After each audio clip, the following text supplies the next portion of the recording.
12절 볼륨을 좀 더 올려주시겠어요? 요한복음입니다. 요한복음 8장 12절. 로마서만 계속 하다가 요한복음 8장 12절입니다.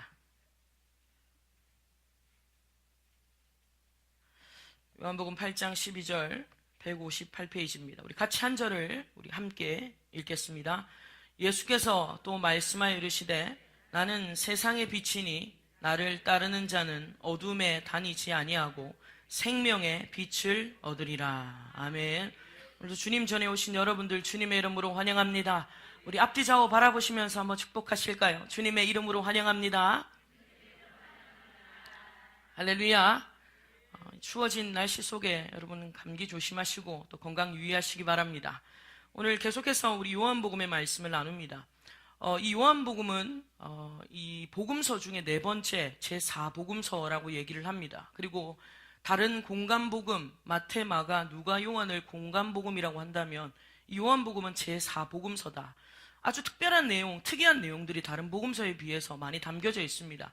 그 중에 이 공간복음서와 다르게 이 제4복음서인 요한복음이 가지고 있는 특징 중에 하나가 뭐냐면 예수님께서 나는 무엇이다 라고 자신을 소개하는 그러한 모습들이 이제 특징으로 나타나고 있습니다. 그래서 예수님이 나는 무엇이다 라는 것이 헬라어로 에고 에이미라고 하는데 이것이 요한복음에서는 7번 정도 등장을 합니다. 가장 먼저 첫 번째로 등장했던 때가 바로 요한복음 6장 35절에 보면 예수님께서 나는 생명의 떡이다. 나는 생명의 떡이다 라고 자신을 소개하면서 이 요한복음이 자신의 소개하는 것을 생명의 떡으로 시작을 하면서 오늘 본문의 말씀이 바로 그 두 번째입니다. 나는 생명의 빛이다 라고 그렇게 예수님께서 말씀을 하시는 거죠. 나는 세상의 빛이다 라고 그렇게 자신을 소개하십니다. 그리고 또 10장부터 보면 예수님께서 나는 양의 문이다. 그리고 나는 선한 목자다. 그리고 나는 부활이요 생명이다. 그리고 나는 길이요 진리요 생명이다. 그리고 나는 참 포도나무다. 이렇게 예수님께서 총 7번에 걸쳐서 자신을 소개합니다. 여러분, 예수님께서 이렇게 자신이 나는 무엇이다 라고 소개하는 것은요, 마치 구약 성경에 보면 예수님께서 하나님께서 나는 여호와로다 라고 그렇게 자신을 소개하는 것과 마찬가지로 평행 이론을 이루고 있는 것입니다. 그래서 구약에서는 하나님께서 나는 여호와다 라고 소개하면서 이 신약에서는 요한복음에서 나는 무엇이다 라고 자신을 소개하는 것, 결국 이것이 의미하는 바는 바로 예수님이 곧 누구시라는 거예요. 하나님이신데 바로 그 예수 그리스도가 바로 신성을 가지신 분이시라는 것을 우리에게 의미하는 것이다 라고 우리가 이해할 수 있겠습니다. 우리가 지금 계속해서 요한복음 8장을 보고 있는데요, 지난 시간에 우리가 어떠한 사건을 함께 다뤘냐면 이 서기관들과 바리새인들이 현장에서 가늠하던 여인을 잡아다가 예수님의 발 앞에 여러분 데리고 왔습니다. 예수님 앞에 데려왔던 그 사건을 우리가 지난 시간에 함께 말씀을 나누었습니다. 여러분, 분명히 이 여인은 범죄한 여인이었지만, 비록 범죄한 여인이었지만 저와 여러분들이 좀 이 여인의 입장에서 한번 먼저 말씀을 좀 생각해 봤으면 좋겠어요. 이 여인의 입장에서 한번 이 여인의 입장을 한번 생각해 보면, 사실 이 여인이 비록 범죄했지만 그러나 이 여인이 붙잡혀 왔을 때, 그리고 사람들에게 둘러싸여 있을 때 그 여인의 마음이 얼마나 무섭고 두렵고 그리고 얼마나 절망적인 상황이었겠는가라는 것을 우리가 생각해 볼 수 있습니다. 제가 지난 시간에도 말씀을 드렸죠. 분명 가늠한 현장이었다면, 현장을 덮친 거라면 분명히 여러분 거기에는 가늠한 이 여인만 있지 않고 여러분 누구도 있어야 돼요. 남자도, 대상도 있어야 됩니다. 그 상대도 있어야 돼요. 그런데 그 상대는 온데간데 없고 지금 붙잡혀온 사람이 누구냐면 이 여인 한 사람밖에 없다라는 거죠. 여러분, 이것을 통해서 우리가 뭔가 몇 가지를 생각해 볼 수 있는 것이 뭐냐면, 이 여자가, 이 여인이 여러분 신분이 있었겠습니까? 없었겠죠. 뭐 내놓을 만한 양갓집의 규수라든지 여러분 내놓을 만한 신분이 전혀 없었을 거라는 겁니다. 왜냐하면 여러분 생각해 보세요. 우리가 지금도 그렇습니다. 지금도 좀 신분이 있는 사람들은 예를 들어서 운전하다가 신호를 어겼다든지 아니면 불법 유턴을 했다든지 여러분 여러 가지 일들로 술을 먹고 운전했다든지 여러분 여러 가지 이유로 경찰에게 잡혔을 때 좀 신분이 있는 사람들은 경찰이 와도 사실 프리패스 하는 거예요. 내가 누군지 아냐? 내가 누구 집 아들인 줄 아냐? 내가 누군지 아냐? 하면서 막 거들먹거리죠. 그러면서 경찰들을 쫄게 만들어요. 그리고 불법 유턴을 해도 그냥 유유히 그 현장을 빠져나갈 수 있습니다. 왜냐하면 내가 누구 집 아들이라는 것 때문에. 그래서 여러분, 우리가 지레 짐작해본다면 분명히 가늠한 현장은 남자와 여자가 함께 있어야 되는데 이 여인만 잡혀져 왔다라는 것은 그 남자는 어떻게 빠져나간지 모르겠어요. 그 현장을 어떻게 빠져나간지 모르겠지만 한 가지 분명한 것은 이 여인은 별로 내놓을 만한 신분이 없다라는 겁니다. 별로 가진 것도 없고 사람들에게 인정받을 만할 것은 조그맣지도 없는 그러한 존재였다라는 거죠. 그러니 여러분, 이 여인이 어떤 인생을 살아왔을까 한번 생각해 보세요. 여러분, 태어날 때부터 창녀로 태어나고 싶은 사람 있습니까? 없죠. 어릴 때 너희 꿈이 뭐냐? 그럼 애들 대부분 뭐냐면 대통령부터 시작을 하죠.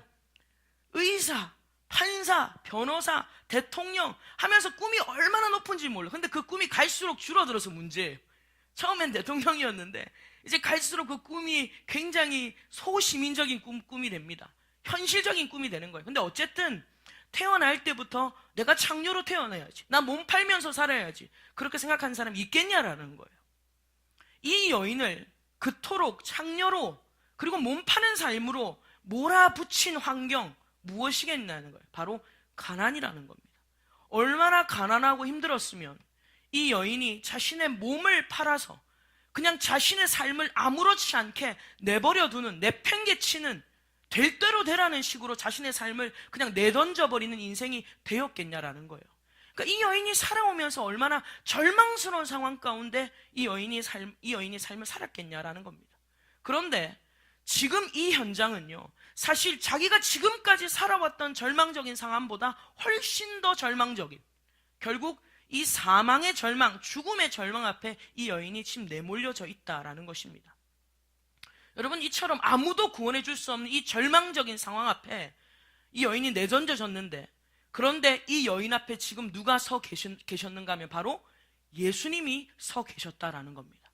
그런데 이상한 일이 벌어집니다. 죽음의 절망, 이제 곧 죽어야 될 판인데 그 죽음의 절망 앞에 내몰렸던 그 여인이 예수님 앞에 섰는데 점점점 하나 둘씩 자기를 향하여 돌을 던지던 자들이 하나 둘씩 사라지는 겁니다.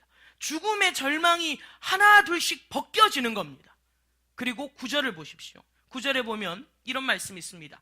그들이 이 말씀을 듣고 양심의 가책을 느껴 어른들로 시작하여 젊은이까지 하나씩 나가고, 같이 읽을까요? 오직 예수와 그 가운데 섰는 여자만 남았더라. 아멘. 이 여인에게 엄습해 오던 이 죽음의 절망이 하나씩 예수님 앞에 섰더니 벗겨져 나가기 시작하더니 결국 누구만 남았어요? 예수님 자신과 그리고 예수님만 남았다라는 겁니다. 그리고 예수님께서 그 여인을 향해서 물으십니다. 여러분 10절 같이 읽겠습니다.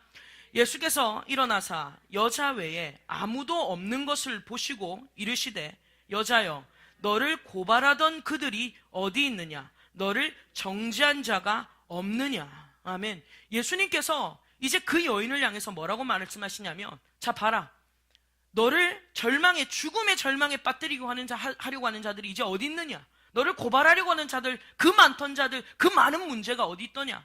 하나도 없는 거예요. 그래서 그 여인이 여러분 뭐라고 대답을 합니까? 그 질문 앞에 11절에 이렇게 대답을 합니다. 11절 같이 읽겠습니다. 대답하되 주여 없나이다. 여러분, 이 여인이 예수님을 향하여 뭐라고 대답합니까? 주여 없나이다. 수많은 절망과 문제 끌어안고 있다가 예수님 발 앞에 섰는데 그 문제들이 하나씩 나가 떨어지더니 예수님께서 물으시는 거예요. 너를 죽이려고 하는, 너를 고발하려고 하는 자들이 있느냐? 주여 없나이다 라고 대답을 한 겁니다. 그때 예수님께서 이 여인에게 이렇게 얘기합니다. 예수께서 이르시되 나도 너를 정죄하지 아니하노니. 예수님도 그 여인을 향하여서 나도 너를 정죄하지 않는다 라고 말씀하시면서 여러분, 이 여인을 바로 이 절망의 구렁텅이에서 건져 주셨다라는 것입니다. 여러분, 이처럼 예수님은요 바로 우리를 절망에서 건져내 주신 분인 줄 믿습니다. 바로 예수님께서 우리 안에 있는 이 절망, 아무도 해결해 줄 수 없었던 이 절망의 구렁텅이에서 건져내 주신 분이 바로 누구냐면 예수님이라는 거예요. 오늘 저와 여러분들, 그 예수님께서 저와 여러분들, 이 절망의 구렁텅이 속에 있는 저와 여러분들을 구원해 주기 위하여 예수님께서 이 땅에 오셨는데 무엇으로 오셨나? 바로 빛으로 오셨다는 거예요. 이 흑암의 어둠 속에, 절망 속에, 죄악에 사로잡혀 있던 저와 여러분들을 구원하기 위하여 바로 예수님이 이 땅에 빛으로 오셨다라는 거예요. 그래서 여러분, 골로새서 1장을 한번 찾아보시겠어요? 골로새서 1장 13절에서 14절의 말씀을 보겠습니다.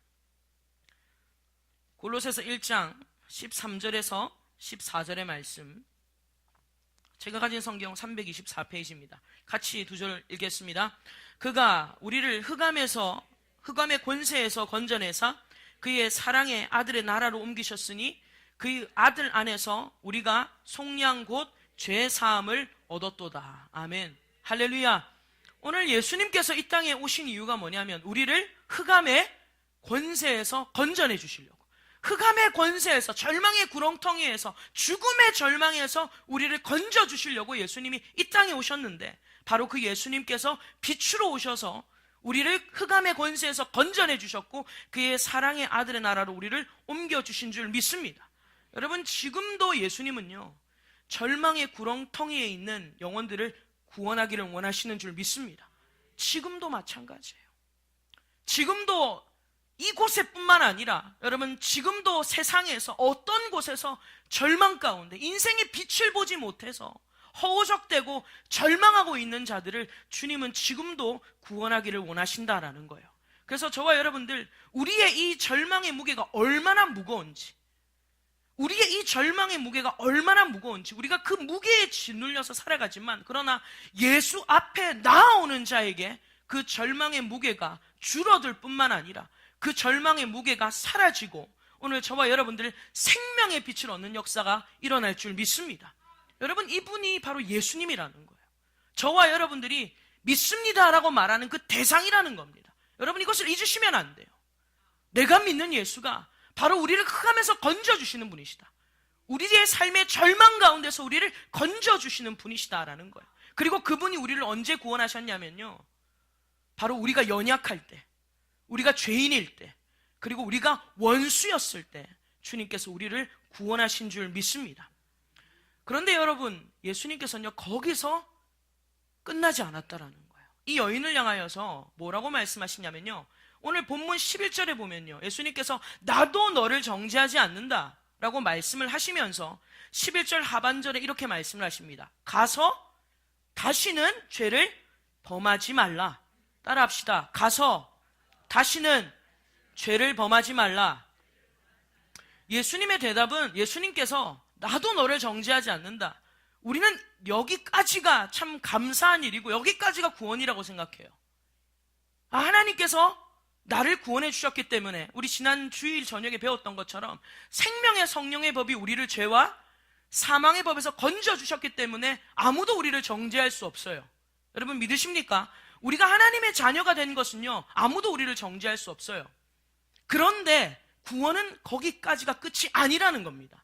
예수님께서 뭐라고 말씀하시냐면 가서 다시는 죄를 범하지 말라. 여러분, 이 말씀이 시사하는 바가 굉장히 중요하다라는 거예요. 이 구원이라는 것은요, 비록 우리가 예수 그리스도로 말미암아 거저 얻게 된 선물인 줄 믿습니다. 우리가 칭이, 의롭다 칭함을 받은 것은요, 이건 하나님께서 우리에게 거저 주신 선물이에요. 그리고 그것은요, 어느 누구도 정죄할 수 없고 어느 누구도 빼앗을 수 없는 줄 믿습니다. 그러나 구원을 받은 우리에게 남겨진 전가된 책임이 있다라는 겁니다. 지금 우리가 주일 저녁마다 로마서를 배우지만 우리가 지금 로마서 8장까지 배웠어요. 로마서 8장. 이 로마서 8장이 가르치고 있는 게 뭡니까? 칭의적인 차원에서 구원을 말하는 겁니다. 우리가 구원을 받은 거, 다시 말하면 이때 구원은요, 칭의를 말하는 거예요. 우리가 의롭다함을 받은 것은 우리의 노력이나 우리의 조건이 아니라 이거는 전적인 하나님의 은혜라는 거예요. 마치 이 가늠하다가 현장에서 잡힌 이 여인처럼 아무도 구원해 줄 수 없을 때, 이 절망적인 상황에서 빛으로 오신 예수님의 발 앞에 섰을 때, 여러분, 이 여인에게 아무도 정죄할 수 없던 것처럼 우리가 받은 구원은, 바로 우리가 받은 칭의는 그러한 것이라는 거예요. 그런데 기억하십시오. 로마서는 아직 끝나지 않았다라는 거예요. 지금 우리가 8장 배우고 있지만 마치 그것이 전부라고 생각하시면 안 돼요. 구원이 그것이 다라고 생각하면 안 됩니다. 로마서는 아직 끝나지 않았다라는 것을 기억해야 됩니다. 비록 물론 우리가 얻은 구원은요, 예수 그리스도를 통해서 하나님께서 이루신 일이지만, 그리고 그 구원을 우리가 거저 받았지만, 그렇다고 해서 우리가 얻은 구원, 우리가 받은 그 구원 가지고 나 이제 구원받았으니 됐다, 나 이제 구원받았으니 나 이제 마음대로 살아야 된다, 그냥 그러한 안도감으로 살아선 절대로 안 된다라는 겁니다. 여러분, 구원이라는 것은요, 물론 우리가 예수 그리스도로 말미암아 우리가 받았지만 이 구원은 앞으로 완성될 구원입니다. 완성돼야 되는 거예요. 그래서 우리는 구원, 미래의 소망을 바라보면서, 구원의 소망을 바라보면서 바울이 고백한 것처럼 두려움과 떨림으로 구원을 뭐 해야 돼요? 이루어 가야 돼요. 여러분, 거기까지가 구원입니다. 칭의적 차원에서만 구원을 보시면 절대로 안 된다라는 거예요. 예수님께서 이 여인을 향해서 나도 너를 정죄하지 않는다라고 말했어요. 그러나 주님께서 이어서 가서 다시는 범죄하지 말라라고 말씀하셨다라는 겁니다. 여러분, 로마서 5장을 한번 찾아보세요. 로마서 5장. 로마서 5장에 보면 구원이요, 그냥 현재성만 가지고 있지 않습니다. 이 구원은 미래성도 포함되어 있다는 것을 우리가 알 수 있을 겁니다. 자, 로마서 5장 8절부터 우리가 읽겠습니다. 로마서 5장 8절부터 10절 같이 읽습니다. 우리가 아직 죄인 되었을 때에 그리스도께서 우리를 위하여 죽으심으로 하나님께서 우리에 대한 자기의 사랑을 확증하셨느니라. 그러면 이제 우리가 그의 피로 말미암아 의롭다 하심을 받았으니 더욱 그로 말미암아 진노하심에서 구원을 받을 것이니, 곧 우리가 원수 되었을 때에 그의 아들의 죽으심으로 말미암아 하나님과 화목하게 되었은즉 화목하게 된 자로서는 더욱 그의 살아나심으로 말미암아 구원을 받을 것이니. 아멘. 여러분 보십시오. 분명히 우리가 구원을 받았지만, 그러나 여기서 계속 반복하고 있는 것이 뭐냐면 9절 마지막에 구원을 뭐 할 것이니? 받을 것이니. 그 다음에 10절에도 구원을 뭐 할 것이니? 받을 것이니. 여러분, 미래에 대해서 분명히 얘기하고 있다라는 거예요. 자, 9절을 다시 보십시오. 그러면 이제 우리가 그의 피로 말미암아 의롭다 하심을 받았다는 거예요. 이거는 칭의입니다. 여러분 믿으세요? 이거는 우리의 공로가 아니라 오직 예수 그리스도의 피로 말미암아 우리가 의롭다함을 받았어요. 그런데 거기서 끝나면 안 된다라는 거예요. 그 다음에 어떻게 나아갑니까? 더욱 그로 말미암아 진노하심에서 구원을 받을 것이다. 여러분, 구원의 결정, 구원의 완성은 뭐냐면요, 하나님의 진노에서 구원을 받는 것인데, 이것은 언제냐면 바로 우리가 주님 앞에 서는 날입니다. 마지막에 심판대 앞에 서는 날이에요. 분명히 그 심판대에서는요, 주님께서 우리가 행한 대로 뭐 할 것이다? 갚을 것이라고 했어요. 그래서 여러분, 구원이라는 것은 구원을 받은 것으로만 끝나면 안 되고 더욱 한 단계 더 나아가서 우리가 앞으로 받을 구원에 대한 소망을 가지고 이 구원을 이루어 가야 된다는 겁니다. 10절에 한 번 더 보세요. 곧 우리가 원수 되었을 때 그의 아들의 죽으심으로 말미암아 하나님과 뭐하게 되었다. 이건 우리가 한 게 아니라는 거예요. 이건 예수 그리스도가 하셨다라는 거예요. 그러면 이제 화목하게 된 자로서 어떻게 살아야 되는가? 그거를 분명히 말씀하고 있습니다. 화목하게 된 자로서는 더욱 그의 살아나심으로 말미암아 구원을 뭐 할 것이니라? 받을 것이니라. 저와 여러분들의 삶이 그리스도와 함께 화목하게 되었으면 이제 그의 죽으심을 본받아 연합한 자가 된 자는 그의 부활하심을 본받아 연합해서 저와 여러분들의 삶에 그리스도가 더욱더 살아나셔야 되는 거예요. 나는 죽고 그리스도가 사는 삶이 되어서 그러므로 말미암아 그날에 우리가 받을 구원이 있다라는 것을 분명히 여러분 이 로마서가 말씀하고 있는 겁니다. 그래서 여러분 이것까지가 포함된 것을 구원이라고 하는 거예요. 칭의적 구원에서 머물면 안 돼요. 그런데 오늘날 기독교가 칭의적 구원에서 너무나도 많이 머물러 있어요. 여러분 예수 믿었습니까? 예수님 영접했습니까? 하나님 자녀 됐습니까? 그럼 됐습니다. 이제 천국 갑니다. 여러분 이렇게 가르치니까 이 그리스도인들이 져야 될 책임에 대해서, 윤리적 책임에 대해서는 전혀 생각하지 않는 거예요. 그러니 자기 마음대로 사는 겁니다. 자기 생각대로 사는 거예요. 자기 뜻대로 사는 거예요. 근데 여러분 구원은 거기서 끝나지 않는다라는 거예요. 오늘 예수님은요, 이 가늠한 여인을 향해서 뭐라고 말씀하시냐면, 가서 다시는 죄를 범하지 말라라고 말씀하시면서 거기까지가 구원이라는 거예요. 거기까지가 구원이고, 이 구원을 완성시키는 일에 너도 참여해야 된다. 너도 참여해야 된다. 이것을 예수님께서 당부하고 있다라는 겁니다. 그러면 여러분, 우리에게 한 가지 질문이 던져지겠죠. 그러면 과연 우리가 어떻게 가서 다시는 범죄하지 않는, 죄를 범하지 않는 삶을 살아갈 수 있냐라는 거예요. 사실 여러분, 분명한 것은요, 이 땅에 사는 동안은 완전 성화는 없다고 배웠습니다. 우리 지난 주일에 배웠죠. 이 땅에서 살아가는 동안 우리가 성화를 이루어야 되지만 완전 성화는 없어요. 완전히 우리가 깨끗해지고 거룩해질 수는 없습니다. 그렇다면 다시는 죄를 범하지 않는 삶을 살아가기 위해서는 어떻게 해야 되냐라는 거예요. 이것이 오늘 저와 여러분들에게 던져진 숙제일 뿐만 아니라 여러분, 우리가 이것에 대해서 진지하게 생각해야 된다는 겁니다. 그것이 바로 오늘 본문 12절이라는 거예요. 여러분, 오늘 다시 한번 오늘 본문을 한번 찾아보십시오. 요한복음 8장 12절에 보면 예수님께서 이렇게 말씀을 하십니다. 예수께서 또 말씀하여 이르시되 나는 세상의 빛이니 나를 따르는 자는 어둠에 다니지 아니하고 생명의 빛을 얻으리라. 할렐루야.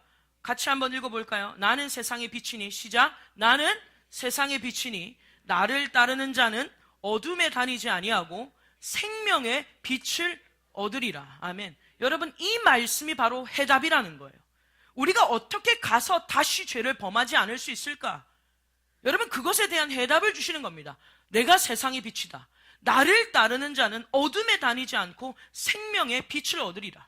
여러분, 이것이 무슨 말씀이냐면요, 저와 여러분들이 이제 구원을 얻었다면 이제 구원을 받은 자들이 어떻게 살아가야 되는지 그 삶의 방향성을 잡아주는 겁니다. 그 방향성은요, 바로 빛이신 예수님을 뭐하는 삶이에요? 따르는 삶이라는 거예요. 빛이신 예수님을 따르는 삶. 여러분, 이것이 구원을 받은 저와 여러분들에게 남겨진 책임이라는 것입니다. 여러분, 이것은 선택이 아니에요. 해도 되고 안 해도 되는 선택이 절대 아니라는 겁니다. 여기까지가 구원에 포함되는 단계라는 사실을 기억해야 됩니다. 이제 나 구원 받았으니까 뭐 예수님 좀 못 따라가면 어때? 예수님 조금 덜 따라가면 어때? 여러분, 이것은 구원이 아니라는 거예요. 구원의 끝은 예수님을 우리가 끝까지 닮아가고 그분을 따라가는 것까지가 구원이라는 것을 우리 가운데 말씀해 주고 있는 것입니다. 그런데 많은 사람들이 사실 예수 믿었다, 나 이제 하나님 자녀 됐다 하면서 그냥 그때부터 내 생각대로 사는 거예요. 내 계획대로 사는 겁니다. 그런데 구원받은 저와 여러분들은요, 이제부터 우리의 삶의 방향성이 뭐냐면 이제부터 내 것은 버리고 이제는 예수님을 따르는 삶을 살아야 된다는 거예요. 저와 여러분들 예수 믿어도 우리의 인생이 이렇게 힘들고 어렵고 여전히 갈등이 많은 이유가 뭔 줄 아십니까? 구원을 제대로 이해를 못해서 그래요. 구원의 의미를. 예수를 믿어도 왜 이렇게 고단하고 힘들고 갈등이 많고 어렵고 마음의 번뇌가 많냐면 우리가 예수는 믿었는데 우리의 삶이 예수님을 따르는 삶이 아니라 그냥 내 생각대로 살아서 그러는 거예요. 내 계획대로 살아서 그러는 거예요. 내 감정대로 살아서 그런 거예요. 그것이 우리의 삶을 힘들고 어렵고 번뇌하게 만드는 이유라는 것입니다. 여러분, 예수님은 분명히 이 땅에 오셔서 무엇을 약속하셨냐면요, 가난한 자에게 복음을 주시면서 주님은 가난한 자를 부유하게 하실 것이고 갇힌 자에게 자유를 주실 것이고 그리고 병든 자를 고쳐주실 것이라고 약속을 하셨어요.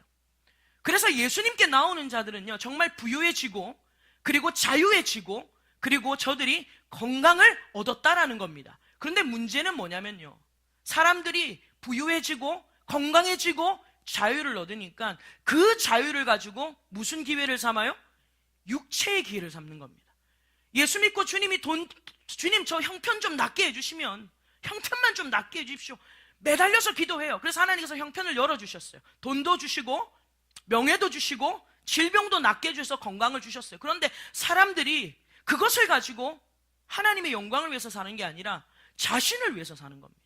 그 돈을 가지고 자기를 위해서 살고 그 명예를 가지고 자기를 위해서 살고 그 건강을 가지고 자기를 위해서 사는 거예요.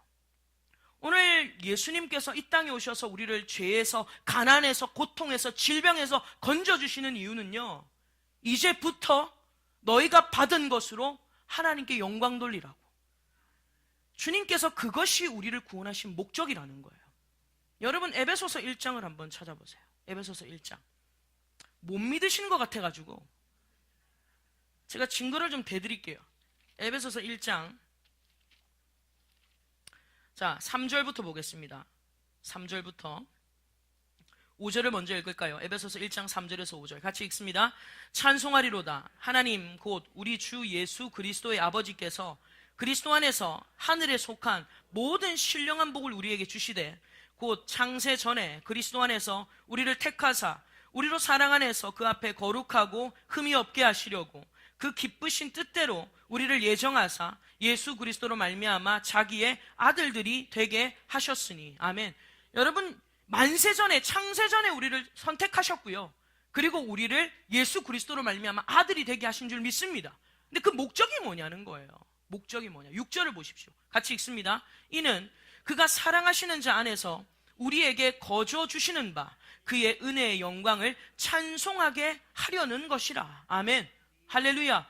우리를 예수 그리스도 안에서 자유하게 하셨고 이 은혜를 거저 주셨다는 거예요. 근데 거저 주신 이유가 뭐냐면 그 거저 주신 은혜를, 그 은혜의 영광을 뭐하는 삶을 살아라?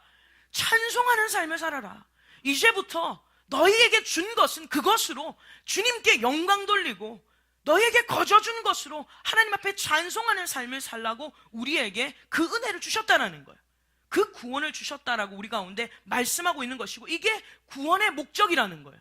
저와 여러분들을 구원하신 목적이 바로 여기에 있다라는 것입니다. 그래서 저와 여러분들을요, 절망의 구렁텅이에서 건져주신 이유는 이제 건져줬으니까 돈 얻고 명예 얻고 건강 얻었으니 너희 마음대로 살아라. 너희 계획한 대로 살아라. 너희 꿈 이루고 살아라. 너희 자아 실현하고 살아라. 이게 아니에요. 이제부터 저와 여러분들은 그의 은혜, 거저받은 그의 은혜의 영광을 찬송하는 삶을 살아야 된다. 이것이 우리를 구원하신 목적이다라고 말하고 있습니다. 이것을 한 번만 말하고 있는 게 아니에요. 여러분 쭉 내려서 12절을 한번 보시겠어요? 12절 같이 읽겠습니다. 이는 우리가 그리스도 안에서 전부터 바라던 그의 영광의 찬송이 되게 하려 하심이라. 자, 14절 같이 읽습니다. 이는 우리 기업의 보증이 되사 그 얻으신 것을 속량하시고 그의 영광을 찬송하게 하려 하심이라. 아멘. 할렐루야. 여러분, 이것이 우리를 구원하신 목적이라는 겁니다. 그러니 답이 나오는 거예요. 내가 왜 이렇게 예수 믿어도 어렵지? 내가 예수 믿어도 왜 이렇게 고민이 많지? 마음이 어렵지? 번뇌가 많지? 힘들지? 하나님이 주신 것을, 하나님이 주신 것으로 하나님의 은혜의 영광에 찬송하는 삶이 아니라 어떻게든 이 돈 많이 불려보려고, 어떻게든 이 건강 가지고 육체의 자유를, 이 자유를 가지고 육체의 기회를 삼는 일에 우리의 몸과 마음을 자꾸 썼기 때문에 여러분, 우리의 삶이 괴로운 겁니다. 우리의 삶이 힘든 거예요. 그런데 하나님께서 우리를 구원하신 그 구원의 목적에 부합한 삶을 살아가기 시작하면요, 우리의 삶이 달라진다라는 겁니다. 여러분, 그것을 어떻게 증거할 수 있겠어요? 여러분, 바울이 그렇게 고백을 하고 있어요. 여러분, 빌립보서 1장을 한번 찾아보세요. 빌립보서 1장에 보면요, 12절에 바울이 이런 고백을 합니다. 빌립보서 1장 12절 같이 한 절 읽겠습니다. 형제들아, 내가 당한 일이 도리어 복음 전파의 진전이 된 줄을 너희가 알기를 원하노라. 아멘. 여러분, 지금 바울이 뭐라고 말하냐면 내가 당한 일이 도리어 복음 전파에 뭐가 되었다? 진전이 되었다. 여기서 바울이 말하는 내가 당한 일이라는 것은요, 고난을 말하는 겁니다. 다시 말하면 복음 때문에 지금 감옥에 갇혀 있는 상태거든요. 이 빌립보서는 감옥에서 쓴, 로마 감옥에서 쓴 말씀이에요. 내가 감옥에 있지만, 내가 지금 복음 때문에 매임을 받았지만, 그러나 내가 당한 일 때문에 도리어 복음 전파에 뭐가 되었다? 진전이 되었다라고 그렇게 얘기를 하고 있습니다. 그리고 여러분 보십시오. 자, 7절부터 보겠습니다. 7절부터 앞에 가서요, 7절부터 11절까지 같이 읽습니다. 내가 너희 무리를 위하여 이같이 생각하는 것이 마땅하니 이는 너희가 내 마음에 있음이며 나의 매임과 복음을 변명함과 확정함에 너희가 다 나와 함께 은혜에 참여한 자가 됨이라. 내가 예수 그리스도의 심장으로 너희 무리를 얼마나 사모하는지 하나님이 내 증인이시라. 내가 기도하노라. 너희 사랑을 지식과 모든 총명으로 점점 더 풍성하게 하사 너희로 지극히 선한 것을 분별하며 또 진실하여 허물 없이 그리스도의 날까지 이르고 예수 그리스도로 말미암아 의의 열매가 가득하여 하나님의 영광과 찬송이 되기를 원하노라. 아멘. 할렐루야. 바울이 이 빌립보 교회를 향하여서 감옥에서도 뭐라고 말하냐면 너희들은 하나님의 영광을 찬송하는 일을 위하여 살아야 된다. 그러면서 얘기를 하는 거야. 내가 지금 감옥에 갇혀 있지만 그럼에도 불구하고 감사하고 기뻐할 수 있는 것. 특히 빌립보서는요, 우리가 이번 주 구역 성경 공부를 통해 배우겠지만 여러분, 빌립보서는 기쁨의 복음이라는 별칭이 있어요. 바울이 빌립보서에서 기뻐한다고 얘기해요. 어디에 있는데? 감옥에 있는데, 갇혀 있는데, 어려움에 둘러싸여 있는데 기뻐한다는 거예요. 왜냐하면 내가 감옥에 갇힌 것도 이것은 슬픈 일이 아니라 하나님의 영광이 되는 일이라는 거예요. 복음의 진전이 되는 일이고 그의 은혜의 영광을 찬송하는 행위이기 때문에 이건 절대 슬퍼할 일이 아니다 라는 것에 대해서 바울이 지금 고백을 하고 있는 것입니다. 그래서 저와 여러분들도 우리가 받은 이 큰 구원, 이 큰 구원의 은혜를 받았다면 저와 여러분들 이제 내가 사나 죽으나 우리는 누구의 것입니다? 주의 것입니다 라는 이 고백이 입으로만 하는 고백이 아니라 우리의 삶에 있어서 그러한 고백이 되어야 된다라는 거예요. 여러분, 구원받은 삶은요, 다시 같은 죄를 반복하며 사는 인생이 아닙니다. 구원받은 삶은 가서 다시 똑같은 죄를 반복하며 사는 삶이 아니라 구원받은 사람은요, 빛으로 오신 예수님을 따라가는 삶인 줄 믿습니다. 이제부터 저와 여러분들의 삶은 빛으로 오신 예수님을 따라가는 삶을 살아가야 된다는 거예요. 그런데 신기한 것이 뭐냐면요, 빛으로 오신 예수님을 따라가는 삶을 살아가기 시작하면요, 우리가 깨끗해지고 거룩해지더라는 거예요. 우리 힘으로 아무리 하려고 해도 안 되는데 빛으로 오신 예수님을 따라가면 따라갈수록 저와 여러분들이 깨끗해지고 거룩해지더라는 거예요. 그래서 여러분, 디모데후서에 보면 이런 말씀이 있죠. 우리가 잘 아는 말씀인데 찾아서 읽겠습니다. 디모데후서 2장 20절에서 21절의 말씀을 보겠습니다. 디모데후서 2장 20절에서 21절의 말씀, 345페이지입니다. 신약성경 디모데후서 2장 20절에서 21절 같이 읽습니다. 큰 집에는 금그릇과 은그릇뿐 아니라 나무그릇과 질그릇도 있어 귀하게 쓰는 것도 있고 천하게 쓰는 것도 있나니 그러므로 누구든지 이런 것에서 자기를 깨끗하게 하면 귀히 쓰는 그릇이 되어 거룩하고 주인의 쓰심에 합당하며 모든 선한 일에 준비함이 되리라. 아멘. 여러분, 예수님은요, 우리를 쓰실 때, 하나님께서 우리를 쓰실 때 어떤 그릇을 쓰세요? 깨끗한 그릇을 쓰죠. 그런데 여러분, 저와 여러분들 완전히 깨끗해질 수 있을까요? 없어요. 그런데 주님이 깨끗한 그릇을 쓰신다는 말씀은 무슨 말이냐면요, 우리가 예수님을 따라가면서 깨끗해져 가는 과정 속에 주님이 우리를 쓰신다라는 거예요. 그냥 깨끗하게 되면 갖다가 쓰는 게 아니라 오늘 우리가 주님을 따라가는 삶, 그분이 비치신 그분을 따라가는 삶을 살아가기 위해서 우리 자신들이 예수님을 자꾸 따라가다 보면 깨끗해지고 그 다음에 거룩해져 가거든요. 그 과정 속에서 주님께서 그릇만큼 쓰시는 거예요.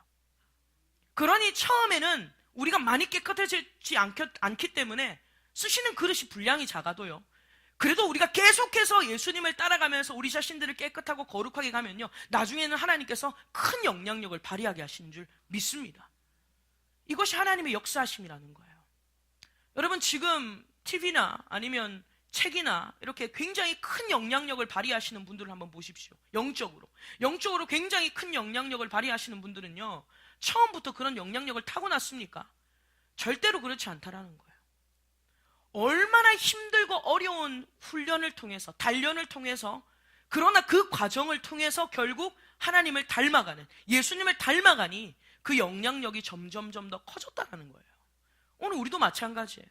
오늘 저와 여러분들 구원을 받았다. 나 이제 구원받았으니 이제 됐어. 이제 난 죽으면 천국 가. 여러분, 이것에 대해서 확신하는 것 참 좋습니다. 그러나 이것은 내가 확신을 하는 것이 아니라 이미 예수님께서 이루신 일이기 때문에 이건 여러분들이 확신 안 해도 이거는 이미 증거된 일이에요. 그런데 그 구원을 받았다면, 그 큰 구원을 받았다면 우리는 거기서 멈춰서는 안 되고 가서 다시는 죄를 범하지 말라. 여러분, 이 예수님의 말씀을 우리가 받아야 된다는 거예요. 어떻게 죄를 안 지을 수 있어요? 어떻게 완전히 깨끗하게 살 수 있어요? 주님이 원하시는 것은 여러분 보고 완전히 깨끗해져라, 완전히 성화를 이루어가 아니라 빛이신 예수님을 따라가라. 예수님을 따라가라. 그러면 너희가 점점 깨끗해지고 거룩해진다라고 우리 가운데 약속하고 있다라는 거예요. 그래서 여러분, 우리를 거룩하게 하고 깨끗하게 하는 것은요, 디모데전서 4장 5절에 보면요, 말씀과 기도밖에 없어요. 우리를 거룩하게 하고 깨끗하게 하는 것은요, 다른 것이 아니라 하나님의 말씀과 기도밖에 없다라는 거예요. 저와 여러분들이 더 이상 자신의 깨와 경험으로 살지 않기를 주님의 이름으로 축원합니다. 내 깨와 내 경험으로, 저도 얼마나 제 깨와 경험으로 살았는지 몰라요. 그런데 저의 깨와 경험으로 살면 살수록 인생이 괴로워요. 복잡해요. 안 풀려요. 왜냐하면 우리는 그렇게 창조를 받았고 그렇게 구원을 받았기 때문이에요. 너 네 꾀로 살면, 네 경험으로 살면 너 망해. 왜냐하면 우리가 받은 구원은요, 목적이 거기에 있지 않거든요. 우리가 받은 구원의 목적은 하나님을 따라가는 삶이고 그분께 영광 돌리는 삶으로 목적이, 포커스가 맞춰 있기 때문에 목적에 빗나가는 삶을 살면요, 괴로울 수밖에 없는 거예요. 힘들 수밖에 없는 거예요. 어려울 수밖에 없는 겁니다. 그래서 저와 여러분들, 우리가 내 꾀와 나의 경험들을 이제는 우리가 버리고 빛이신 예수님을 따라가야 돼요. 그리고 그분께 지혜를 구해야 됩니다. 그리고 그분께 부르짖는 삶을 살아야 된다는 거예요. 이게 구원받은 자의 책임이라는 것입니다. 그래서 여러분, 말씀과 기도로 우리가 거룩해진다는 것은요, 그냥 말씀을 많이 읽고 말씀의 지식을 많이 가지는 것이 아니라, 우리가 말씀을 따라간다는 것은 우리가 읽은 말씀, 많이 읽든 적게 읽든 읽은 말씀을 따라가는 겁니다. 그 말은 곧 하나님의 말씀 앞에 순종하는 삶이 핵심이라는 거예요.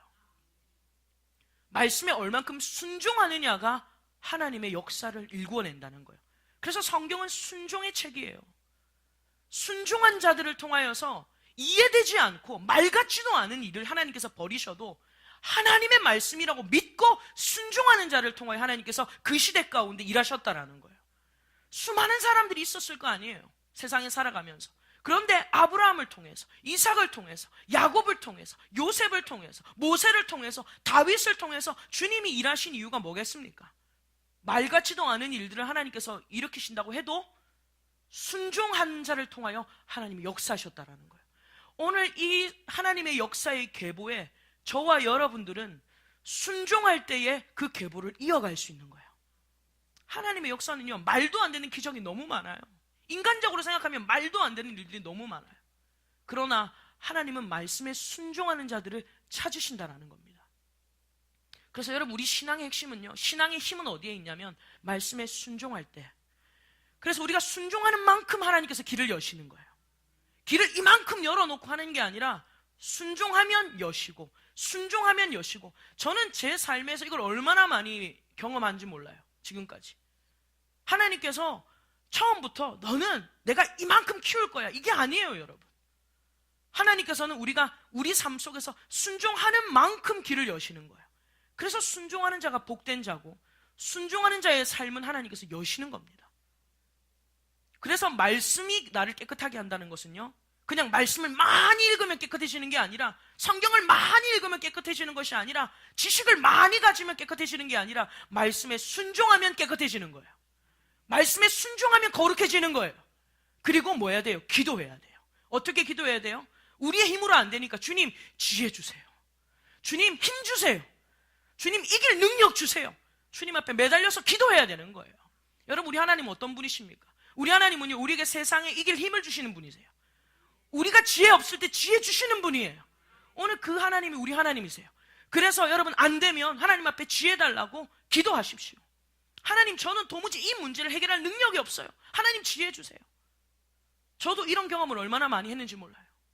제가 미국에 있을 때도 이제 대학원을 들어가야 되는데, 미국에 가서 한 6개월 있다가 대학원을 들어가야 되는데, 대학원 들어가려면 이제 토플이라는 시험을 쳐야 됩니다. 이 시험을 쳐야 대학원에 들어갈 수 있어요. 대학원에 아무리 원서를 넣고 자격을 갖춰도 토플 시험을 쳐서 해당 점수를 넘지 못하면 대학원에 입학이 안 됩니다. 그래서 제가 날짜를 맞춰놓고 이제 그 학기에 들어가려고, 이제 가을 학기에 들어가려고 준비를 막 하는데 토플을 쳐야 돼요. 근데 한국에서는 제가 준비를 하나도 못해서 미국 가서 준비를 했습니다. 열심히 3개월 동안 너무너무 힘든 공부거든요. 그래서 제가 3개월 동안 계속 그 토플에만 매달려서 공부를 했어요. 그런데 정작 시험을 치려니까 시험 장소가 하나도 없는 겁니다. 시험을 칠 만한 스팟이 다 찬 거예요. 그래서 제가 그때 하나님 앞에 기도했어요. 하나님, 하나님의 뜻이라면 하나님 스팟을 주십시오. 시험 칠 수 있는 장소를 주십시오. 라고 하나님 앞에 기도했더니 너무너무 신기한 것은요, 원래 시험을 치려면 1시간, 2시간 이렇게 가서 칠 만한 곳밖에 없거나 아니면 장소가 없었어요. 그런데 너무 신기한 거는 교회 바로 옆에 장소를 주신 거예요. 그것도 딱 한 자리 주신 거예요.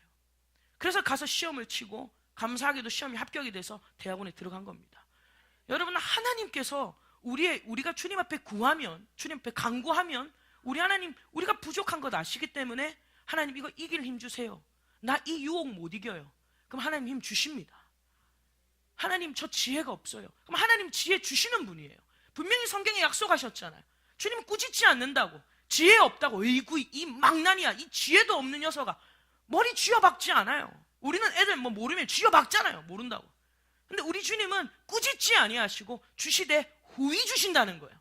넘치도록, 이기도록, 해결할 수 있도록 주신다는 거예요. 여러분, 말씀과 기도가 우리를 거룩하게 합니다. 그래서 저와 여러분들, 우리의 삶은요, 그냥 이제 나 구원받았으니 됐다, 여기서 머물면 절대 안 돼요. 칭의적 구원에서 머물면 안 되고 앞으로 받을 구원, 하나님의 진노에서 우리가 받을 구원까지, 우리가 나아가는 삶까지가 구원을 이루고 완성하는 삶인 줄 믿습니다.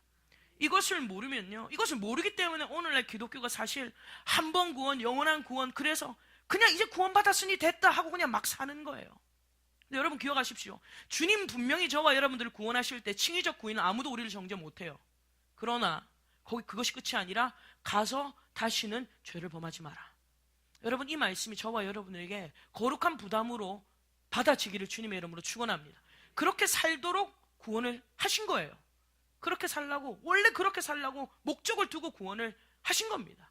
그런데 그 목적에 부합하지 않는 삶을 살기 때문에 우리가 너무 괴로운 거예요. 내 생각대로, 내 힘대로 살려니까 너무너무 힘든 겁니다.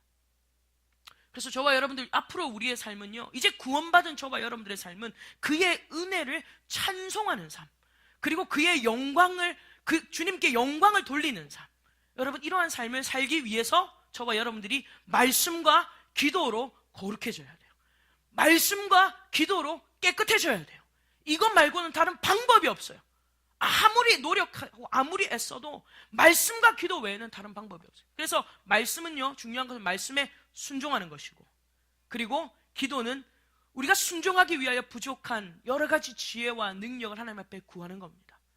그럴 때 저와 여러분들 한 걸음 한 걸음 주님 앞에 나아갈 때에 하나님께서 저와 여러분들을 통하여서 역사하신다는 거예요. 여러분, 우리 마지막으로 로마서 8장을 찾겠습니다. 로마서 8장 14절을 같이 읽겠습니다. 로마서 8장 14절입니다. 249페이지 신약성경. 자, 로마서 8장 14절 같이 읽습니다. 무릇 하나님의 영으로 인도함을 받는 사람은 곧 하나님의 아들이라. 아멘. 여러분들, 하나님의 영의 인도함을 받아야 하나님의 뭐예요? 아들이에요. 하나님의 영으로 인도함 안 받으면서 하나님의 아들 아니라는 거예요. 하나님의 영의 인도함을 받는 자는 하나님의 아들이라는 거예요. 다시 말하면, 거꾸로 말해서 하나님의 아들은 하나님의 영으로 인도함을 받는 거 당연한 거 아니에요? 당연한 거 아니에요? 당연한 거예요. 그래서 하나님의 영으로 인도함을 받아보세요. 그럼 어떤 역사가 일어나는 줄 아세요? 13절 보세요. 그 앞절 보세요. 같이 읽겠습니다. 너희가 육신대로 살면 반드시 죽을 것이로되 영으로서 몸의 행실을 죽이면 살리니. 아멘. 하나님의 영으로 인도함을 받으면요, 몸의 행실이 죽는데요. 할렐루야. 그렇게 고민하는 우리의 몸의 행실이 죽어요. 그리고 우리가 살아납니다. 여러분, 이처럼 하나님의 영에 지배받는 만큼 하나님께서 저와 여러분들을 쓰실 거예요. 저도 마찬가지고요. 우리 영광교도 마찬가지입니다. 우리가 하나님 앞에 아무리 사용하달라고 땡깡 쳐도 안 돼요. 아무리 하나님 저를 통하여 하나님 역사를 한번 일으켜 주십시오, 아무리 울어도 안 돼요. 하나님의 영의 인도함을 따르는 자들, 빛으로 오신 예수님을 따르는 자들, 여러분, 하나님의 영으로 인도함을 받는 자를 통하여 인도하는 만큼, 인도함을 받는 만큼, 지배를 받는 만큼 하나님께서 저와 여러분들 통하여서 그 빛의 영향력을 발휘하실 거라는 거예요. 그래서 여러분, 이 소망이 저와 여러분들, 우리 교회에 있기를 주님의 이름으로 축원합니다. 우리 주님께 영광의 박수 올려드리겠습니다. 할렐루야.